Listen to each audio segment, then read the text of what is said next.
Okay, part 2. Voice acting for effective teaching, part 2. Game.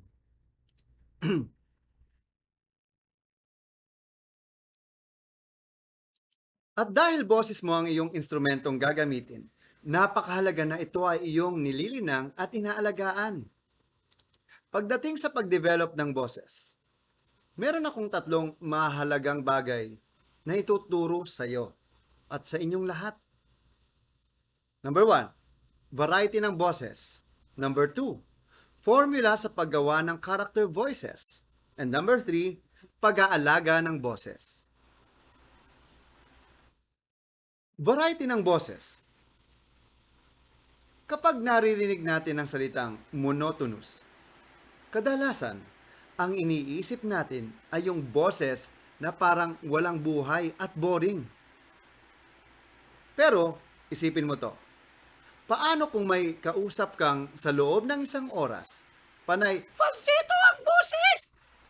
Hindi ba isipin mo rin na kailan kaya mauubos yung excitement niya?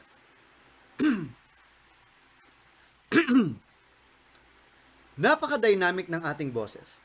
Kaya nga, pwedeng ituro ang pagkanta at maging voice acting, di ba? Hindi kasi tayo conscious sa kung paano nade-develop ang ating boses. Lalo na nung lumalaki tayo. Nung grade 1 ka, malamang hindi ka naman nag-decide maging maingay o pabulong magsalita. Nahubog na lamang yan ng environment mo. Pero kung pag-aaralan, ang boses ay pwedeng baguhin at pagandahin. Kaya nga, isa sa mga pochology ko ay our voice is not just a gift, it is a choice. Ang mga sinasabi natin, isang word man yan o isang sentence, ay binubuo ng dalawang bahagi, speech o wika at voice o boses. Obviously, kapag sinabi mong speech, ito yung mismong mga kataga o salitang binibigkas natin. Ang paraan ng ating pagbigkas ay lumalabas sa ating boses. Ika nga nila, it's not just what you say. It's how you say it. Ang variety ng ating boses ang nagpapahiwatig ng emosyon, konteksto at kahulugan ng gusto nating sabihin na hindi maipahiwatig ng mga salita lamang. So anong kinalaman nito sa voice acting? Kung nagboboses ka para sa isang commercial ng sabon, kailangang paniwalain mo ang mga nakikinig o tagapakinig na pinapatay nito ang 99.9% ng germs. Kung ikaw ang boses ng isang superhero sa isang cartoon, dapat boses mo pa lang ay naniniwala na ang mga manonood na ikaw nga ang magliligtas sa kanila. Tandaan na, believability. Believability. Kailangang natural ang ating dating ng natural ang dating ng iyong boses sa pagganap ng iyong karakter at hindi halatang nagbabasa ka ng script. Paano nga ba ma-achieve ang variety ng boses? Maraming mga elements ang boses na kinakailangan o na may kinalaman sa variety. Pero ating pag-usapan ng tatlong pangunahing elements. Okay? Number 1, pitch. Katulad ng natutunan mo sa music class, ang pitch ay ang pagbaba o pagtaas ng tono ng boses. Sa pamamagitan ng ating pitch, maaari nating, number 1, tandaan nyo to, iparating ang ating heightened emotion kapag tayo ay galit o excited o masaya o takot. Lumalabas ito sa boses natin kahit kabaliktaran pa ang sinasabi natin. May nagsabi na ba na sa'yo ng sorry na pagalit? Sorry! Naniniwala ka ba sa sorry niya o sa galit niya? Gawing tanong ang isang statement o vice versa.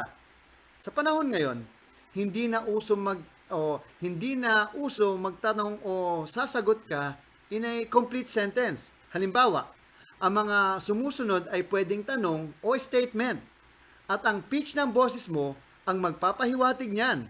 Para sa mga grammar Nazi dyan,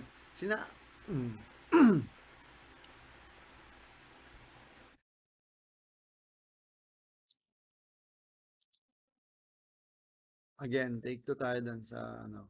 Cut, sa mga editor, cut nyo dito ha. Simula ako sa halimbawa. Halimbawa, ang mga sumusunod ay pwedeng tanong o statement at ang pitch ng boses mo ang magpapahiwatig niyan.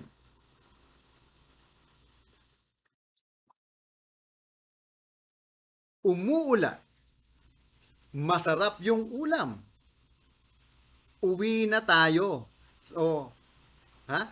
Sa pag-develop ng iyong boses, mahalagang i-explore ang iyong pitch range. Ibig sabihin nito ay kung gaano kataas at gaano kababa yung kaya ng boses mo. Isipin mo na lang na mas marami kang boses na pwedeng gawin kapag mas malawak ang pitch range mo. Sa aming mga workshop, tinuturo ko yung tinatawag na sweep method para sa mga pitch range.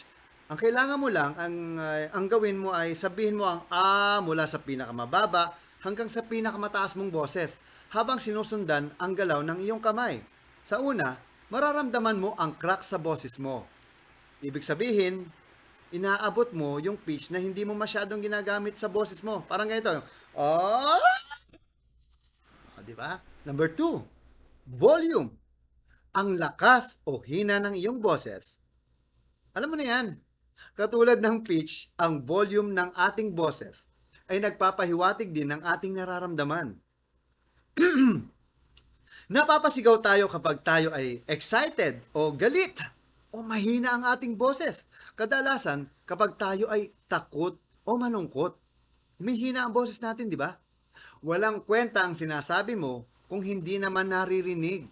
Kaya nga dapat i-project mo ang iyong boses, lalo na pagdating sa voice acting. Hindi dapat nasa soundproof ka. O hindi dahil nasa soundproof ka na recording booth at nagsasalita ka sa mamahaling mikropono pwedeng mahina lang ang boses mo. Ang sabi ko, project. Kadalasan, dyan tayo nadadali. Kapag sinabi sa ating lakasan ang boses mo, anong gagawin mo? Sumisigaw. Iba ang pagsigaw sa pag-project ng boses. Ang voice projection ay gumagamit ng tamang paghinga kumpara sa pagsigaw na galing lahat sa lalamunan. Kaya dapat, kapag ikaw ay sumisigaw o kung sumisigaw tayo, nasisira ang ating vocal folds o vocal cords. Papaliwanag ko yan mamaya. Number 3, tempo. May mga kakilala ka bang tao na sobrang bilis magsalita? Yung parang may naghihintay isang taxi sa labas, yung parang sobrang bilis, parang gustong umuwi. O may kakilala ka bang tao na mapapaniwala ka sa forever dahil sa bagal niyang magsalita? May mga research sa Amerika na nagsabing ang normal na bilis ng pagsasalita ay 180 words per minute. At mas marami daw tao ang mabilis magsalita kaysa sa mabagal magsalita. Para ma-regulate mo ang tempo ng iyong pagsasalita, mayroon dalawang bagay na pwede mong gawin. Lagyan ng diin ang importanteng salita sa iyong sinasabi o yung tinatawag na emphasis.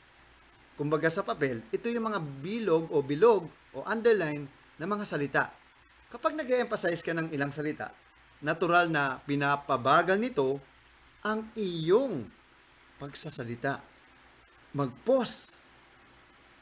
Bukod sa nakakatulong ito sa pagkontrol ng iyong tempo, kadalasan nakakadagdag din ito ng drama sa sinasabi mo. O di ba? Okay, that's the end. Part 2.